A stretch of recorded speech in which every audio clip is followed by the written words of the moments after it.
ભરૂચ ભાજપમાં જોરદાર ભડકો ઝઘડિયા અને વાલિયામાં ભાજપનું સંગઠન જાહેર થતા સાંસદ મનસુખ વસાવાએ નારાજગી વ્યક્ત કરી અને સોશિયલ મીડિયામાં પોસ્ટ કરી અને બળાપો કાઢ્યો।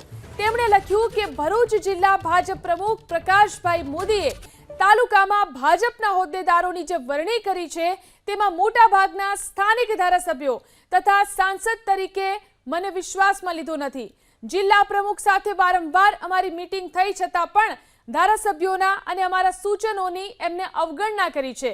જિલ્લા પ્રમુખે તેમની આસપાસની ટોળકીના દબાણથી તાલુકામાં હોદ્દેદારોની નિમણૂક કરી હોવાનો તેમણે આરોપ લગાવ્યો, જે આવનારા દિવસોમાં જિલ્લા પંચાયત, તાલુકા પંચાયત અને નગરપાલિકાની ચૂંટણીમાં ભારે નુકસાન પહોંચાડશે તેવો પણ તેમણે દાવો કર્યો। સાથે જ તેમણે લખ્યું કે ભરૂચ એ આદિવાસી પ્રભુત્વ ધરાવતો જિલ્લો છે, છતાં પણ તાલુકામાં આદિવાસીઓને ખૂબ જ ઓછું સ્થાન મળે છે। વાલિયા તાલુકામાં તાલુકા પ્રમુખ તરીકે ક્ષત્રિય સમાજમાંથી નિમણૂક કરાઈ છે। પાર્ટીની પરંપરા છે કે જે ટ્રાઇબલ તાલુકો હોય તો ટ્રાઇબલ તાલુકામાં આદિવાસીનું પ્રભુત્વ હોવું જોઈએ। બંને તાલુકામાં તાલુકા પાર્ટીના પ્રમુખ ભાજપના એ સામાન્ય છે, ઝઘડિયામાં ને વાલિયામાં હોય તો સ્વાભાવિક છે કે ત્યાંના કાર્યકર્તાની અપેક્ષા હોય, જૂના વર્ષોથી કામ કરતા હોય, એમની એક આશા હોય કે મહામંત્રી તરીકે આદિવાસી હોવા જોઈએ અને વર્ષોથી આ પ્રકારની એક પરંપરા ચાલતી આવી છે। તો આના માટે ઘણા બધા કાર્યકર્તાઓ એ નારાજગી વ્યક્ત કરી કે ભાઈ બંને તાલુકામાં સામાન્ય પ્રમુખ છે તો મહામંત્રીઓ બંને આદિવાસી હોવા જોઈએ બંને તાલુકામાં। તો એ કાર્યકર્તાની માંગણી મુજબ એ પ્રકારની રચના નહોતી થઈ, એટલે સ્થાનિક કાર્યકર્તાઓએ મને ખૂબ આક્રોશપૂર્વક રજૂઆત કરી હતી અને મારી જે વાત છે આ કાર્યકર્તાની વાત મેં જિલ્લા પ્રમુખ સુધી પહોંચાડી હતી અને સોશિયલ મીડિયા પર મેં પોસ્ટ પણ મૂકી હતી। 3 થી 4 મિટિંગ વારંવાર થઈ, મેં આ જ પ્રકારનું ધ્યાન દોર્યું હતું કે પ્રમુખો સામાન્ય છે બંને તાલુકામાં, સામાન્ય પ્રમુખો છે તો પછી મહામંત્રી બંને તાલુકામાં આદિવાસી હોવા જોઈએ। 1 ને 3 થી 4 વખત પ્રમુખ સાથે મારી મિટિંગ થઈ હતી, તોય કેમ ના બદલાય? હવે કોઈકનો કોઈ કારણ હશે, એ પાર્ટીની આંતરિક બાબત હશે, બીજા કોઈકનું પ્રેશર હશે કે કોઈકનું કોઈ કારણ હશે।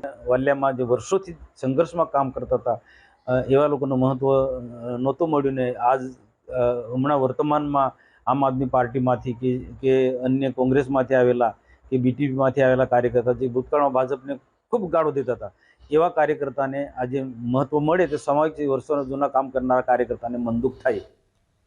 તો સાંસદ મનસુખ વસાવાની પોસ્ટ પર ભાજપ જિલ્લા પ્રમુખનો દાવો છે કે ઝઘડિયા અને વાલિયા તાલુકાના સંગઠનમાં સમાજના તમામ લોકોને હોદ્દા આપવામાં આવ્યા છે।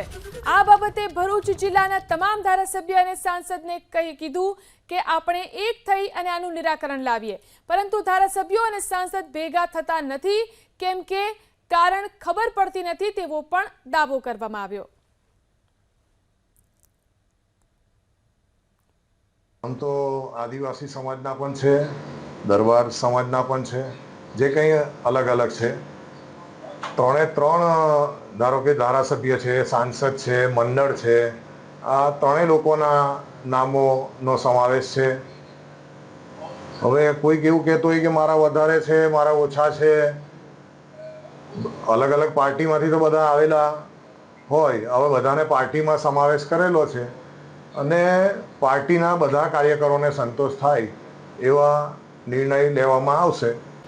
ને એવું તો નહીં, પાર્ટીમાં એક વખત આવી ગયા છે અને પાર્ટી માટે કામ કરનારા છે તો બધાને તક મળે।